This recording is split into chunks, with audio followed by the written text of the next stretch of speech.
Corona కేంద్రాలుగా మద్యం దుకాణాలు మారాయని మండిపడింది హైకోర్టు. రాష్ట్రంలో కరోనా పరిస్థితులపై విచారించింది న్యాయస్థానం. ఈ సందర్భంగా కరోనా మార్గదర్శకాల అమలుపై హైకోర్టుకు డీజీపీ నివేదిక సమర్పించారు. ఆర్టీపీసీఆర్ టెస్టులు చాలా తక్కువగా చేస్తున్నారని మరోసారి అసంతృప్తి వ్యక్తం చేసింది. కేంద్ర ప్రభుత్వ మార్గదర్శకాల ప్రకారం ఆర్టీపీసీఆర్ టెస్టులు 70% పెంచాలని సూచించింది. ఇక వైన్ షాపులు, పబ్బులు, థియేటర్లలో రద్దీపై హైకోర్టు సీరియస్ అయింది. ఇతర రాష్ట్రాల నుంచి వచ్చే వారికి వైరస్ టెస్టులు చేయాలని సూచించింది. నిపుణులతో సలహా కమిటీ ఏర్పాటు చేయాలని ఆదేశించింది.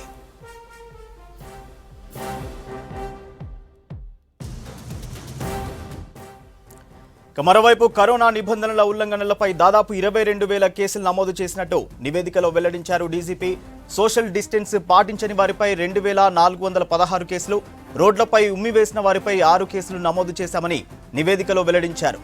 అయితే నిబంధనలు పాటించని వారిపై చర్యలు అంతంత మాత్రంగానే ఉన్నాయని హైకోర్టు వ్యాఖ్యానించింది. రాష్ట్ర వ్యాప్తంగా కేవలం 1,16,000 మందికే జరిమానా అని ప్రశ్నించింది. పాత బస్తీ ప్రాంతంలో 2 రోజులు తనిఖీ చేస్తే 1,00,000 మంది దొరుకుతారని తెలిపింది. సీరో టెస్టులు పూర్తయ్యాక నివేదిక సమర్పించాలని హైకోర్టు ఆదేశించింది. ఇక లాక్డౌన్ లేకపోయినా కంటైన్మెంట్ జోన్లు ఖచ్చితంగా ఉంచాలని ప్రభుత్వానికి సూచించింది న్యాయస్థానం. ప్రభుత్వ, ప్రైవేటు కార్యాలయాల్లో వ్యాక్సినేషన్ ఏర్పాట్ల పరిస్థితి ఏంటని ప్రశ్నించింది. ఇక ఈ నెల 14లోగా నివేదిక సమర్పించాలని ఆదేశించిన ధర్మాసనం విచారణను ఈ నెల 19కి వాయిదా వేసింది.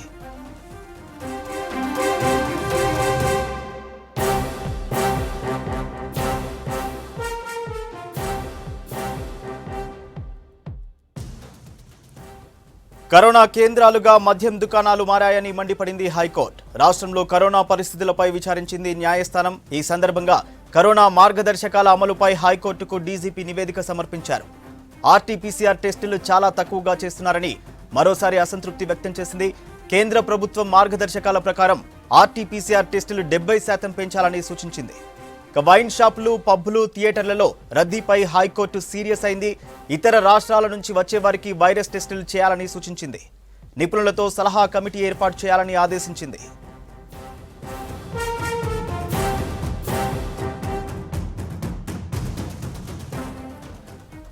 డీటెయిల్స్ సంపత్ అందిస్తారు. సంపత్, రాష్ట్రంలో వైరస్ తీవ్రతపై హైకోర్టు వ్యాఖ్యలకు సంబంధించి అప్డేట్స్ ఏంటి?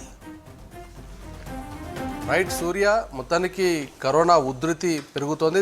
ఈ నేపథ్యంలోనే హైకోర్టు గతంలో కూడా సీరియస్ అయింది ప్రభుత్వం పైన. ఈసారి పూర్తి స్థాయిలో నివేదిక సమర్పించాలని చెప్పింది. నివేదిక అంటే ఏదో లెక్కలు చెప్పడం కాదు, అసలు మీరు ఎలాంటి చర్యలు తీసుకుంటున్నారు, యాక్షన్ ప్లాన్ ఏముంది, అట్లాగే గ్రౌండ్ లెవెల్లో ఉన్నటువంటి వాస్తవ పరిస్థితులు ఏంటి, కేసులు ఎన్ని ఉన్నాయి, రిపోర్ట్ రోజు డైలీ బులెటిన్లు ఇస్తున్నారా లేదా, అట్లాగే కరోనా కట్టడి కోసం నివారణ చర్యలు ఏం చేపడుతున్నారు, దీనిపైన ప్రభుత్వం దగ్గర నుంచి ఇటు హోంశాఖకి అట్లాగే వైద్య ఆరోగ్య శాఖకి ఇద్దరికి కూడా ఆదేశాలు జారీ చేసింది. సో దాంతో ఈరోజు 2 రిపోర్ట్లు సబ్మిట్ చేశారు. ఒకటి రాష్ట్ర డీజీపీ మహేందర్ రెడ్డి ఒక రిపోర్ట్ను సబ్మిట్ చేశారు. అట్లాగే వైద్య ఆరోగ్య శాఖ తరఫున ఒక రిపోర్ట్ సబ్మిట్ అయింది.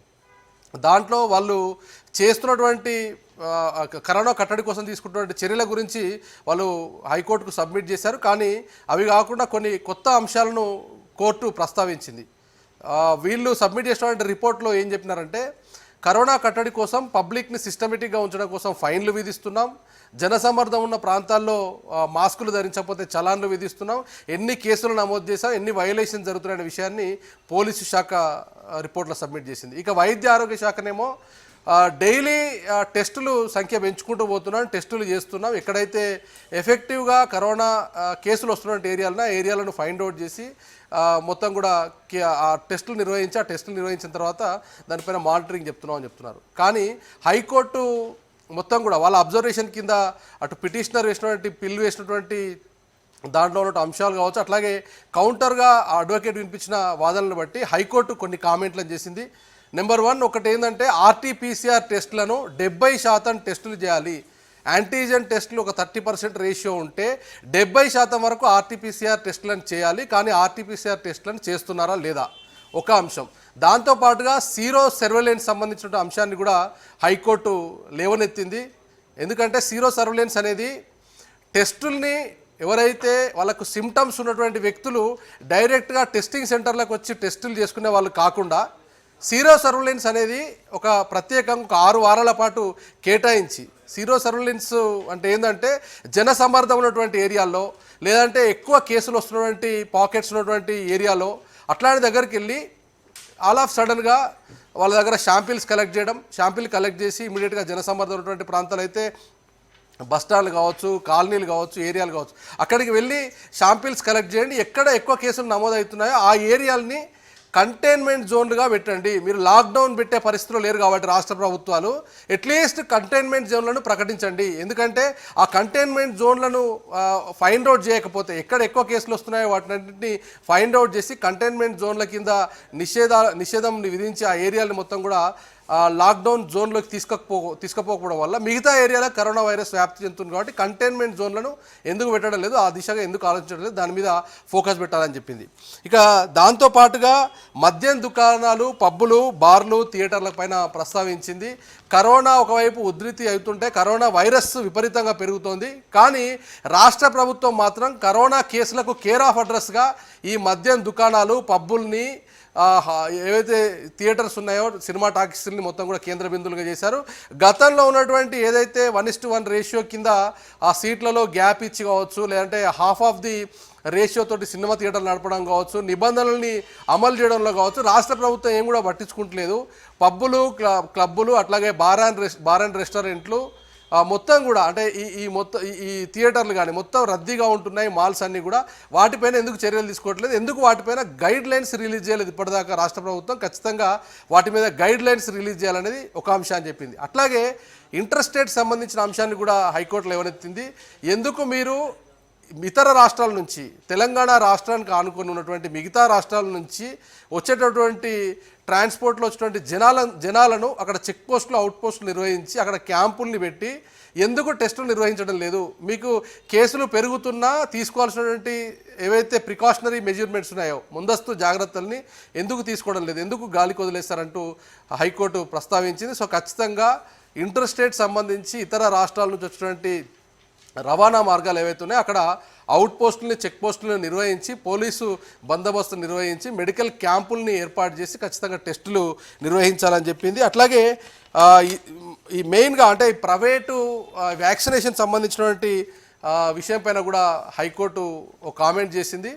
అది ఏంటంటే కేవలం ప్రభుత్వ ఆసుపత్రులు ఉన్నాయి. ప్రభుత్వ ఆసుపత్రుల్లో ఉన్నటువంటి కొన్ని సెంటర్ల దగ్గర అంటే మొత్తం ఏవైతే సెంటర్స్ కోవిడ్ వ్యాక్సినేషన్ సెంటర్స్ ఉన్నాయో వాటిలో మాత్రమే వ్యాక్సినేషన్ అవైలబిలిటీ పెట్టారు. కానీ ఇప్పుడున్న పరిస్థితిలో కేవలం వ్యాక్సిన్ వేసేటువంటి సెంటర్లలోనే కాదు, ఎక్కడైతే ప్రైవేట్ కంపెనీలు, ప్రభుత్వ ఆఫీసులు ఎక్కడైతే ఉన్నాయో వాళ్ళ దగ్గరికి నేరుగా వెళ్ళి అక్కడ మెడికల్ క్యాంప్స్ నిర్వహించి అక్కడే డైరెక్ట్గా వ్యాక్సినేషన్ ప్రాసెస్ ఎందుకు మీరు నిర్వహించడం లేదు? చేతులు గాలిన తర్వాత ఆకులు పట్టుకున్నట్టుగా రేపు పొద్దున మీరు నిజంగానే స్పీడప్ చేసిన యంత్రాంగాన్ని ఏం ఉపయోగం ఉండదు. కేసులు పెరుగుతున్నప్పుడే ఒకవైపు కరోనా కట్టడి చేయండి, రెండో వైపు వ్యాక్సినేషన్ సంబంధించిన ప్రాసెస్లో కూడా సేమ్ ప్యారలల్గా మీరు యాక్టివ్గా వ్యాక్సినేషన్ నెంబర్ను పెంచుతూ జనాల లోపలికి వెళ్ళి ఆ కంపెనీల దగ్గరికి, కార్పొరేట్ కంపెనీల దగ్గర కావచ్చు, ప్రైవేట్ కంపెనీల దగ్గరికి, ప్రభుత్వ ఆఫీసుల దగ్గరికి డైరెక్ట్గా నేరుగా వెళ్ళి మెడికల్ క్యాంపులు నిర్వహించి వ్యాక్సినేషన్స్ వేయాలని హైకోర్టు సూచించింది. మొత్తానికి రాష్ట్ర వ్యాప్తంగా ఉన్నటువంటి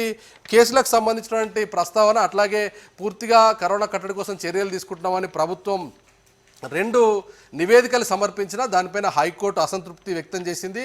రికార్డులు లెక్కలు కాదు, ఫీల్డ్ లెవెల్లో తీసుకున్నటువంటి యాక్షన్ ప్లాన్ పైన దృష్టి పెట్టండి. ఉన్నటువంటి సంబంధిత అధికారులు ఫుల్ ఫ్లెడ్జ్డ్గా ఈ సెకండ్ వేవ్ను కంట్రోల్ చేయడం కోసం చర్యలు తీసుకోకపోతే ఖచ్చితంగా కరోనా వైరస్ వ్యాప్తి చెందే అవకాశం ఉందని చెప్పారు. సో మెయిన్గా ఈ సీరో సర్వేలెన్స్ సంబంధించినటువంటి సీరో సర్వేలెన్స్ 6 వారాల పాటు చేయడం ఒక అంశం. అట్లాగే ఈ పబ్బులు, బార్ అండ్ రెస్టారెంట్లు, థియేటర్లలో నిషేధాజ్ఞలు విధించి అక్కడ పబ్లిక్ రేషియో తగ్గేలాగా చూడాలి. సో కరోనా కట్టడి కోసం తీసుకోవాలి నివారణ చర్యలు అవన్నీ తీసుకోవాలన్నారు. లాక్డౌన్ పెట్టలేకపోతే పాక్షిక లాక్డౌన్ కోసం ప్లానింగ్ చేయాలి. అట్లాగే కేసులు ఎక్కువ వస్తున్న ఏరియాలో కంటైన్మెంట్ జోన్లను ఏర్పాటు చేయాలనేది హైకోర్టు స్పష్టం చేసింది. చూడాలి మరి రాష్ట్ర ప్రభుత్వానికి లాస్ట్ టైం కూడా మొదటిసారి కరోనా ఫస్ట్ వేవ్ వచ్చినప్పుడు కూడా హైకోర్టు వర్సెస్ తెలంగాణ ప్రభుత్వం నడిచింది. మేము ఎన్నిసార్లు చెప్పినా ప్రభుత్వం పట్టించుకుంటలేదు, పిలుస్తున్నాం, మాటలు చెప్తా ఉన్నాం, నోటీసులు ఇస్తున్నాం, గైడ్ లైన్స్ చెప్తున్నా అయినా ప్రభుత్వం పట్టించుకోలేదని చాలా సార్లు అసహనం వ్యక్తం చేసింది హైకోర్టు. మరి ఈసారి హైకోర్టు చెప్పినట్టుగా ఈ రూల్స్ అండ్ రెగ్యులేషన్స్ అన్నింటినీ ఫ్రేమ్ చేసి, గైడ్ లైన్స్ ఫ్రేమ్ చేసి ప్రజా ఆరోగ్యాన్ని దృష్టిలో పెట్టుకొని రాష్ట్ర ప్రభుత్వం ఏం చర్యలు తీసుకుంటుందో చూడాలి. వాళ్ళు చెప్పినటువంటి మొత్తం గైడ్ లైన్స్ కూడా హైకోర్టు ప్రస్తావిస్తున్న టైంలో తెలంగాణ రాష్ట్రంలో అమలవుతున్నటువంటి గైడ్ లైన్స్ ఇతర రాష్ట్రాల్లో ఉన్నటువంటి పరిస్థితులను బేరీజు వేస్తూ రెండింటిని కంపేర్ చేస్తూ హైకోర్టు అభిప్రాయపడింది. ఇతర రాష్ట్రాల్లో ఉన్నటువంటి ఏవైతే ముందస్తు జాగ్రత్తలు కావచ్చు, ముందస్తు చర్యలు కావచ్చు రాష్ట్ర ప్రభుత్వం చేపట్టడం లేదంటూ తెలంగాణ హైకోర్టు అభిప్రాయపడుతున్నాయి. ఇవన్నిటినీ రూల్స్ అండ్ రెగ్యులేషన్స్ ఫ్రేమ్ చేసి గైడ్ లైన్స్ను ఫాలో కావాలని చెప్పింది. ఈ నెల 14న దీనికి సంబంధించినటువంటి రిపోర్ట్ను సబ్మిట్ చేయాలని చెప్పింది. ఈ నెల 19కు మళ్ళీ తిరిగి విచారణ ఉంటుంది. సో 14th రోజు ఈ మంత్ ఏప్రిల్ 14th రోజు హైకోర్టులో రిపోర్ట్ సబ్మిట్ చేయాల్సి ఉంది ప్రభుత్వం. సో ప్రభుత్వం ఈ హైకోర్టు చెప్పినటువంటి అన్ని పద్ధతుల్ని, అన్ని రూల్స్ అండ్ రెగ్యులేషన్స్ని ఫాలో అప్ చేసి ఖచ్చితంగా వాటన్నిటిని ఇంప్లిమెంట్ చేసిన తర్వాత కోర్టుకు సబ్మిట్ చేస్తుందా లేదా చూడాలి. వారం రోజుల పాటు ఈ వారం రోజుల్లో ప్లాన్ ఆఫ్ యాక్షన్ ఏం చేస్తుందో చూడాలి. మరోవైపు కరోనా కట్టడి కోసం తెలంగాణ రాష్ట్ర ప్రభుత్వం నుంచి కొన్ని నిర్ణయాలు జరిగినట్టుగా తెలుస్తూ ఉంది. మొత్తానికి ఇప్పటికే ఏదైతే బిజీగా ఉన్నటువంటి మార్కెట్లు కావచ్చు, మిగతా సంబంధించినటువంటి రద్దీ సమూహాలు ఉన్నటువంటి ఏరియాల్లో సాయంత్రం సమయం తర్వాత, సాయంత్రం 5-6 గంటల తర్వాత లాక్డౌన్లు విధించే అవకాశం ఉన్నట్టుగా, అంటే అక్కడ ఉన్న షాపులను క్లోజ్ చేసి స్వచ్ఛందంగా షాప్ ఓనర్లు క్లోజ్ చేసే అవకాశం ఉన్నట్టుగా తెలుస్తుంది. చూడాలి. మొత్తానికి రాష్ట్ర ప్రభుత్వం అయితే ఈ రూల్స్ అండ్ రెగ్యులేషన్స్ను ఖచ్చితంగా ఫాలో అవ్వాలి, లేదంటే కరోనా కేసులు మరింత పెరిగే అవకాశం ఉందనేది హైకోర్టు అభిప్రాయపడింది. Right, thank you Sampath.